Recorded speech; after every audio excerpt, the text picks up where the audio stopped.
details, visit richieallen.co.uk. Don't start me now, computer. Don't start me. This early on a Tuesday. Don't start me, I'm telling you.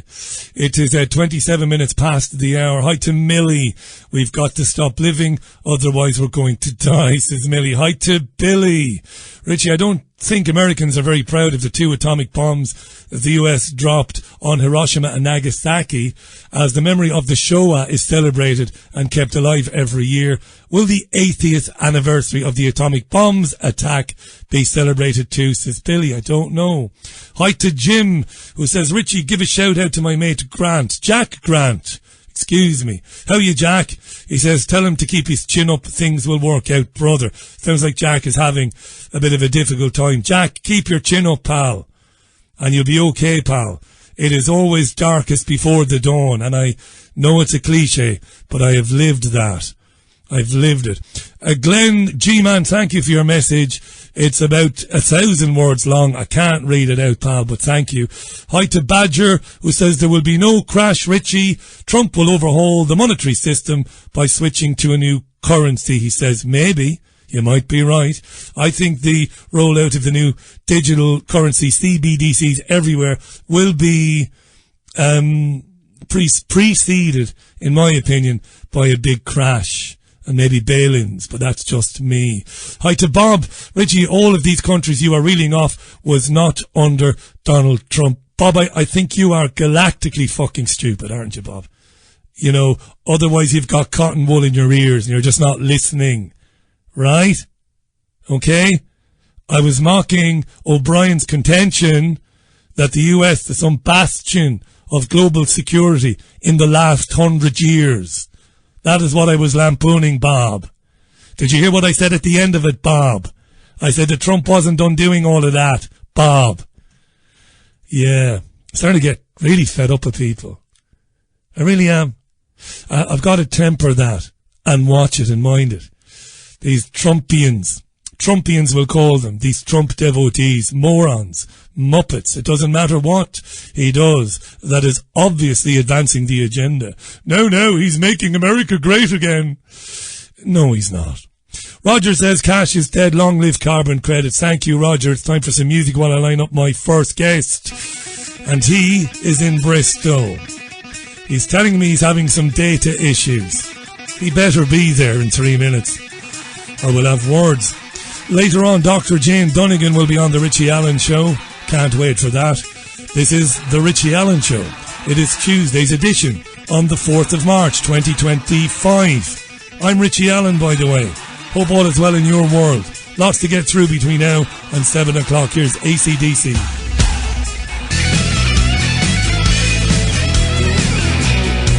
Right, it's 27 minutes now to the top of the hour. This is the Richie Allen Show live in Salford. Let's welcome back to the show our good friend, the broadcast journalist, Tony Gosling. Welcome back, Tony.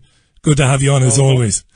And hi, Richie. So that a bit out in the middle, a bit out in the sticks today, so a bit difficult to get some proper data coverage. Hopefully you can hear me all right. I can hear you well. I'll give you a little bit of volume there. Yeah, it sounds all right, pal. Yeah, good to have you on. Since we spoke earlier today, things have changed. This is what I've come to call out diplomacy. World leaders calling each other out on social media. It's all very interesting. The latest is this afternoon that the Ukrainian President Volodymyr Zelensky has said that it was unfortunate what happened at the White House last Friday, and Ukraine stands ready to do a peace deal, including a transfer of minerals or giving or granting mineral rights to the United States of America. What do you think? What's happening and what's really going on? It's taken him 1, 2, 3, 4 days to decide what he thinks. So it's obvious he's not in control. The Russians said the most, I think, illuminating comment about Zelensky. They said with him being the president of Ukraine, it's like getting onto an aircraft and there's some guy at the front who shakes your hands, welcomes you onto the airplane. He's dressed like a pilot. He speaks using some of the pilot jargon, but he's never flown a plane. He hasn't any idea how to do it. And everyone who sits on the plane is going to be in his hands. And that's exactly what it's like with Zelensky. He's just an actor. He always has been. I think he should have been at the Oscars actually, on Sunday night. Why not? I mean, absolutely. You know, he's the guy who should have won, because he is an actor.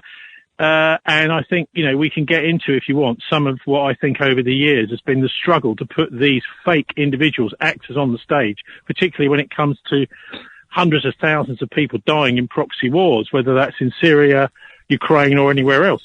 Trump is an actor too, isn't he? He's nothing more really than a reality television presenter, a failed businessman, a shoot from the hip, say whatever comes into his mind. Trump is equally as controlled and as much of an actor as Zelensky, isn't he? And the rest of us are suckers, Tony? Well, he obviously is, isn't he? Obviously is. No. Why not? Trump is not. He's nothing like Zelensky. Zelensky is. Look, these are all different sorts of individuals, but there really isn't much comparison between the two. Like chalk and cheese, as you found on Friday. Actually, I think Zelensky walked into a bit of a trap there. The idea was the new American establishment, the MAGA, set him up, really. I mean, they're saying to him, you know, yeah, you realize you need us, you need the mineral deal, blah, blah, blah. But he arrogantly decided, no, I'm going to have a go at these people. And I think actually he was doing that on behalf of Starmer, the British establishment, MI6, the European Union, because they hate Trump in the same way as they hate Putin, as the same way as they hated Assad. You know, there's a whole list of them, Gaddafi, down Corbyn, you know. So there are people they hate, but they have absolutely no interest in negotiating, chatting, talking with these people around the world on our behalf, because they are parasitical individuals, particularly the European aristocracy. They have been for centuries, in fact, in dictating terms. But no, I think Trump, I mean, he's, I think, a bit of a dupe. I mean, my own attitude to him is he was actually a very successful businessman. He had to go back a few times to the mafia to get the money, but he was much more successful than Zelensky ever was. And anyway, Zelensky isn't Zelensky. He's a guy called Kolomoisky. Kolomoisky is the oligarch in Ukraine who financed him. And is now, well, I'm not quite sure where he is nowadays, but he's probably in the States or somewhere, maybe in London. But he was always there as an actor to perform on the stage, on the world stage, for these people. And Trump you reckon, is acting of his own volition. So as far as you're concerned, Donald Trump is the legitimate leader of the United States, and these policies are his.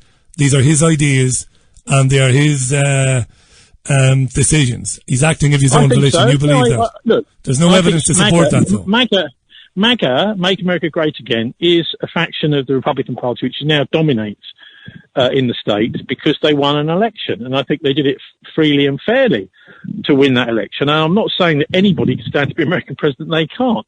But Trump was attacked for several years, wasn't he, through the courts. That got nowhere. And I always was scratching my head at the time thinking, well, look, they're not getting the deep state are getting nowhere attacking him, using the Department of Justice to get Trump to, you know, as they've done in many other countries, Brazil particularly, many others, where they just get someone who's they've done it in Romania as well, haven't they?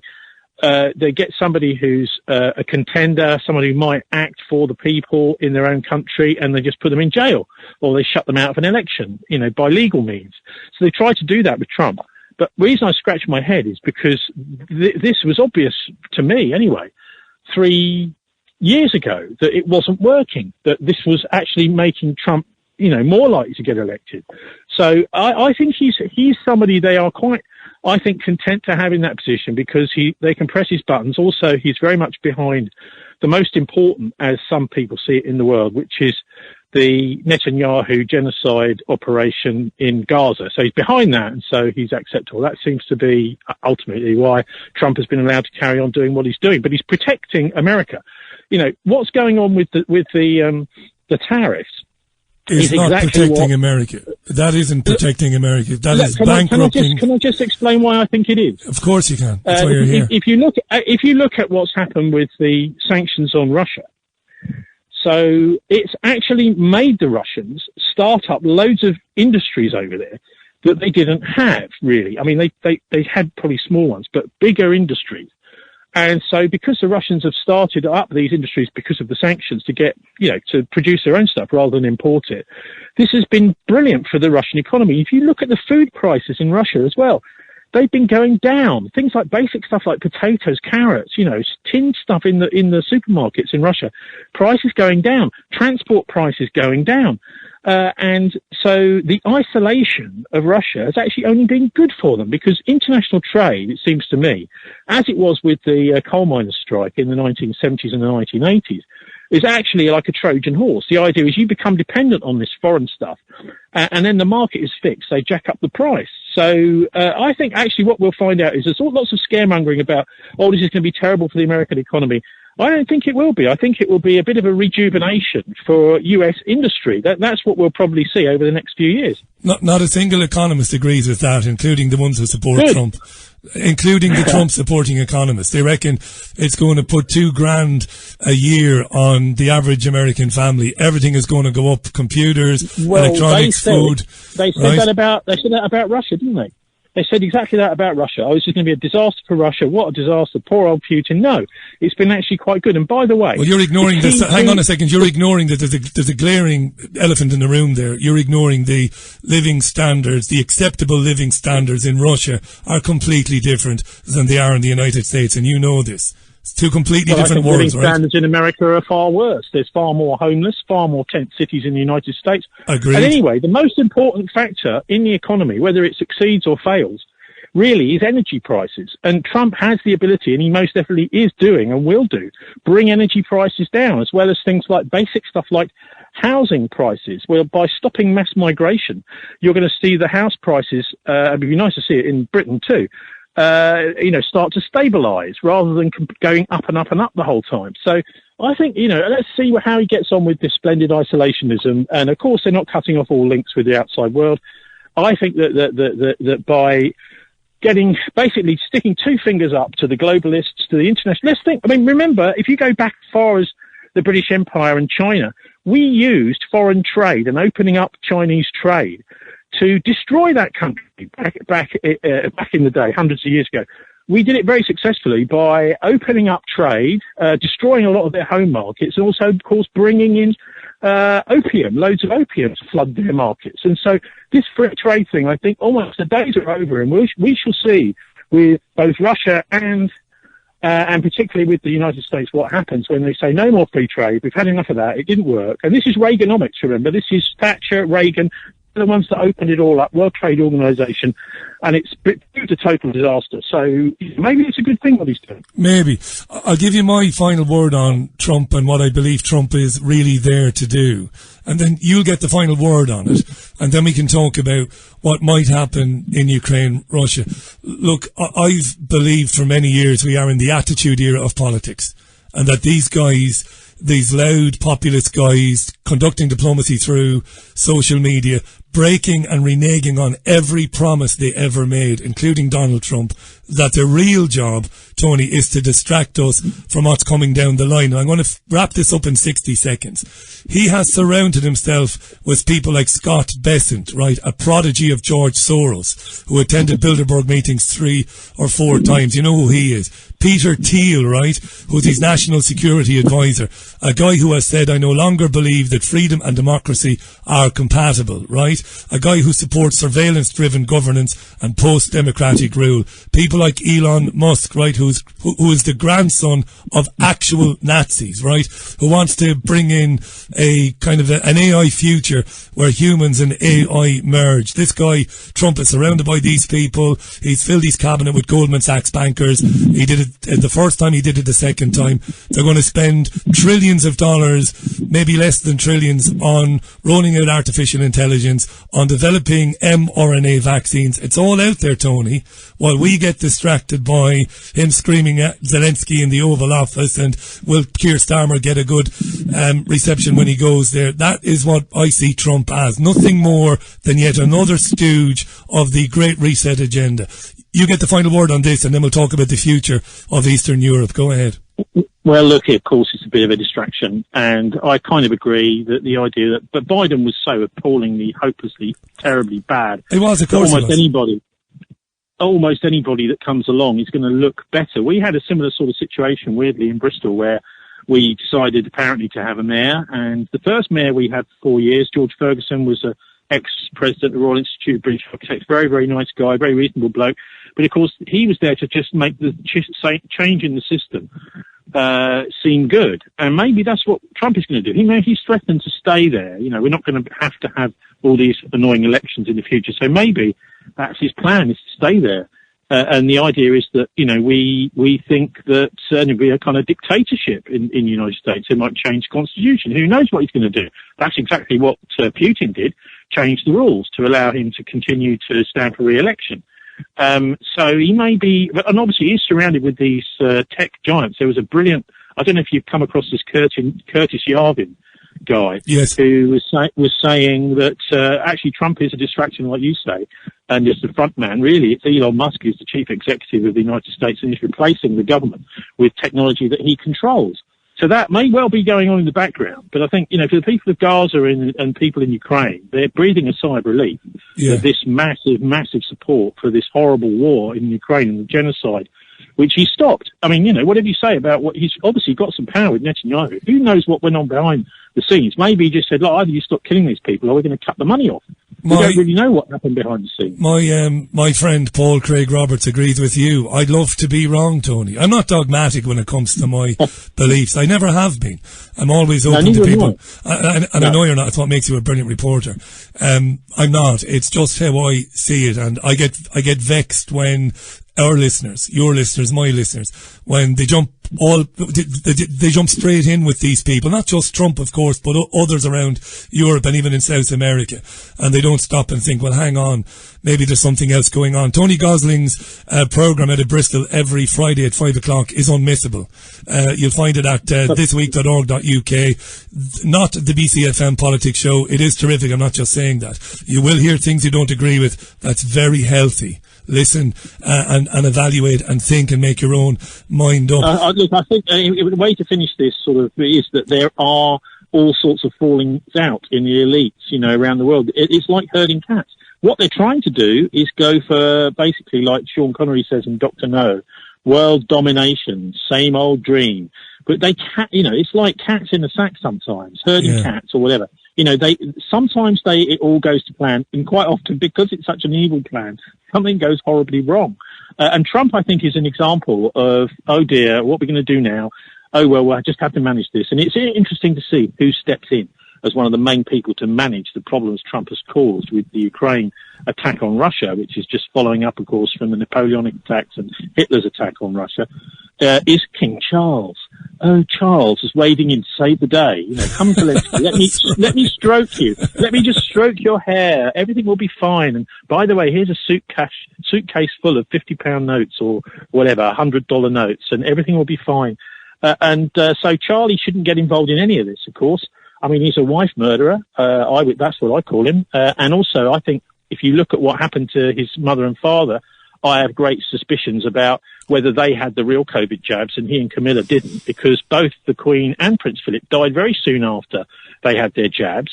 So maybe it's just possible. I'm not saying this is for a fact. I'm sure he certainly was involved in the murder of his wife, Diana. But he may even have been involved in the murder of Queen Elizabeth and Prince Philip too, by giving them this toxic junk.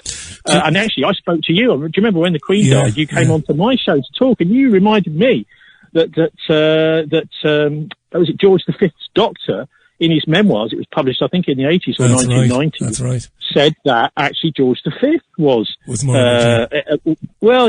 He was bumped off. He was speeded on his way by, guess who? The Nazi king, Edward VIII. And that is an absolute fact. So it's not beyond the realms of possibility that Charles might want mummy and daddy out the way. I'm not sure. Listen, I'm not contradicting you because I don't know. You might very well be right. I think kind of people further up the chain than Charles might have wanted to get rid of Diana. Don't get further up than him. He appoints everyone. Well, at the time now, the army officers, the judges. He appoints people in the City of London. Yeah, but hang on. At the time he was the heir to the throne. At the time, we're talking 20 so years ago. But you and I have butted heads on this over the years. I think Diana's Diana managed to get Bill Clinton to sign up to the landmines abolition thing, didn't she? And that might have rattled a few chains. But listen, you might very well be right. And I agree with you, the Queen Elizabeth death was amazing, really, because the woman was in the Picture of Health 3 days earlier when she hosted, I don't know if it was Liz Truss. I don't know if it was... Yeah, it was Liz Truss, yeah. Yeah, she was in a Picture of Health, and I know that people can die suddenly, he says, but it's brilliant. Folks, this is why you should listen to the Not the BCFM Politics show, by the way. She shook hands with Liz Truss and dropped dead, basically. It could be Liz Truss, what then. happened. It could have been Novichok. Liz Truss with the Novichok, yeah. I mean, I see the struggle for control, particularly of Europe, through the European aristocracy, over the centuries. And I mean, you can just look at Britain as one example, as a fascinating tale, really. And for example, the English Civil War, the moneyed powers, the Protestant, Cromwell won there. And then everyone realised this is a disaster. This guy's useless. And they got rid of him. And then they had the Stuart line back with Charles II for a while. And then it was 1688, I think, the Glorious Revolution, where the Protestant people came back and they got their people in charge again. The Protestants and Masons, loads of the Protestants were Freemasons. The Catholics at the time were not Masons.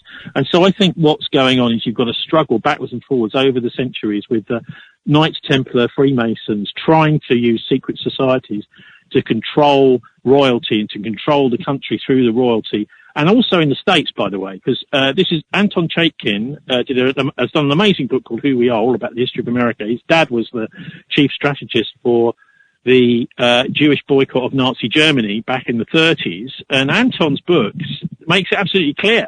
When the British lost in the 1700s, lost the War of Independence, they decided that they were going to use Freemasonry and secret societies to control America. And that's exactly what they did. I mean, that's what the special relationship is, really. It's all behind the scenes. And it may be that what Trump's done with Zelensky and pissing off the Europeans, as he's done over the weekend, is actually like breaking the spell. It's been going on for 200 years. God knows. I mean, it could be that momentous what's happened. And because I'm a man of my word, I'm not going to come back on that. I'm giving you the final word on that. Because I'm a man of my word. Tony Gosling is our guest. Look, because we've only got 10 minutes left, I don't think we should get into the Nazis. And I should extend an offer for you to come back the week after next to get into that, because that is really, really, really interesting. Okay, maybe we can just give you listeners a bit of homework and go and have a look at this Todd Ryder. Toddrider, doctor. He's done this 3.25 hour presentation after spending 6 years going through the archives in Australia, Russia, the United States, Britain, Europe, looking at the evidence. They're very, very strong evidence that the Nazis did indeed have to do two nuclear tests during World War II. And, I'll just leave you with one just tiny little thought, which is, if you ever seen the film The Heroes of Telemark, I think it was about 1975 it came out. It's a great film. It's all about a raid in Norway to destroy the heavy water plant of the Nazis. And it's a terrific film. It's, one of those Gulf War films. But the thing is, why were the Nazis making heavy water? You don't need that for a uranium bomb, the sort of thing that they dropped on Hiroshima and Nagasaki. No, the Nazis were developing a hydrogen bomb, which you need deuterium. You need heavy water for that. But anyway, Todd gets into that, and his stuff has been buried away for a couple of years on the internet. It's on a website called Hidden Histories, and they even hide him, which is annoying. Can we get into that the week after next? Because it is amazing. Of course, I looked at all the stuff. In a nutshell. Yeah, no, that's it in a nutshell. So if anyone's really interested, they can go and have a look now. It's brilliant. I was reading the stuff you sent me today about it. You're listening to Tony Gosling. We've got Tony for about another 8-9 minutes. A couple of quick messages coming in. Here's one from Anne. The Queen wasn't in the Picture of Health when she shook hands with Truss. The back of her whole hand was black and blue. Looked like she had a bad hemorrhage. That's from Anne, who says she didn't look great. Stevie in Belfast, I think Stevie agrees with you on the Trump. I disagree with you slightly, Richie. Rather than a distraction, I think Trump is a Pied Piper of sorts. There are so many people who, including myself, who consider themselves awake and yet believe the QAnon stuff. But to be fair to Trump didn't invent the QAnon stuff. That's not his thing. But here's a question for you, Tony. He has promised that we'd get the Jeffrey Epstein files. He did mention all the documentation available on the JFK assassination. Is that something that people should hold out any real hope that will come to pass, particularly the Epstein stuff? Because you and I spent a lot of time talking about who Epstein was, who he worked for, what he was actually doing in terms of blackmailing people. Will we get the list? I mean, Trump seemed to be reasonably pally with Epstein. Well, there's already been a fight broke out over the weekend, end of last week, wasn't there, between the FBI and the Department of Justice, because the Department of Justice immediately have sent in this demand to the FBI to hand over the Epstein files, and they refused. So Trump is going to have to weigh in there, sack people in the FBI. In fact, the FBI, I think, is probably, it's like our MI5, where it's been an absolute nest of vipers in there, and they will be possibly going to jail, many of them, because the FBI has been feeding explosives to potential terrorists, explaining, and, you know, basically there's several major terrorist attacks in the States over the years which have been completely orchestrated by the FBI. And so there's obviously some very serious criminals there, including to do with the Kennedy assassination, of course. So Hoover being very much involved in all that, you know, the FBI being one of the key agencies that would have investigated the Kennedy assassination, only they were involved, so they didn't. So this isn't really, I mean, Trump is going to have to get involved in, there's also, you may have heard of this investigation that's been going on for a year or so, maybe a bit longer now, which is called the House Committee investigations into the weaponization of the federal government. And this was due to give its final report last month in February. I haven't seen anything yet, but this is explosive stuff. And Trump may well be able to use this to sack FBI people, to get their domestic secret service completely cleaned out. And I think he's determined to do that. We shall see. Tony Gosling is our guest. I wanted to ask you about something else. Love having you on because I can just throw things at you. We saw another one of these awful incidents in Mannheim in Germany where a man drives into a crowd of people, not for the first time in Mannheim. It's happened elsewhere. My conservative-leaning listeners are constantly berating me for not taking this sort of thing more seriously. That there's a huge problem with now I know there's a problem with migrants. I know what it does. We've seen the degradation of vital public services in this country, and if you marry that with an influx of asylum seekers or economic migrants, it's terrible. Of course, I don't agree with it. I don't think mass migration is a good thing, but I don't blame the migrants either. That's my kind of shtick on it. But my listeners tell me I'm naive, that these attacks are going to become more and more deadly from these dissident or crazy Wahhabist Muslims. What do you think when you see more and more of these driving attacks happening? What's going on? Well, I don't believe them, a lot of them. I mean, for example, the attack in Germany could easily, just before the election, I mean, there was one in Munich. I'm not sure exactly about the details of the Mannheim one. There was one just before the Munich Security Conference. Well, let's remember Munich. Munich is the headquarters of the Nazi Party. It's where a lot of the people in Berlin, you know, escaped to, at the end of the Second World War, from Berlin down to Munich. Munich's also the headquarters of, the, Pan-European project, which is this idea back in the First World War to unite the whole of Europe under one country, the United States of Europe. It's a very extreme right-wing town, and there's not many trade unionists there, but there's a lot of people that hate trade unionists, and the BMW that ran into all the people just before. Look, I mean, these cars are often easily hackable. I mean, I don't know if this guy even did it. He's possibly just driving along. His car starts steering itself. God knows what caused it. You just don't know, and you can't trust them. They say he got shot, apparently, and that could have been them, or it could have been him. We just don't know, because they completely control the network. I mean, I met the German police at Bilderberg in Dresden, and they were like robots. I mean, they're just there. They have a script, basically, to read out, pre-rehearsed to the press. And I started chipping in questions like, don't you think you should be arresting some of the war criminals inside there, and named a few and some of the crimes. And the guy just looked at me in this robotic way and said, that is not my conversation. You know, so this is the robotic police of Germany. And the people are pretty robotic, a lot of them as well. They just do as the media tells them to do. You know, they say, oh, there's anarchists around, and they all hide in their houses. You know, so the whole of the city centre is empty.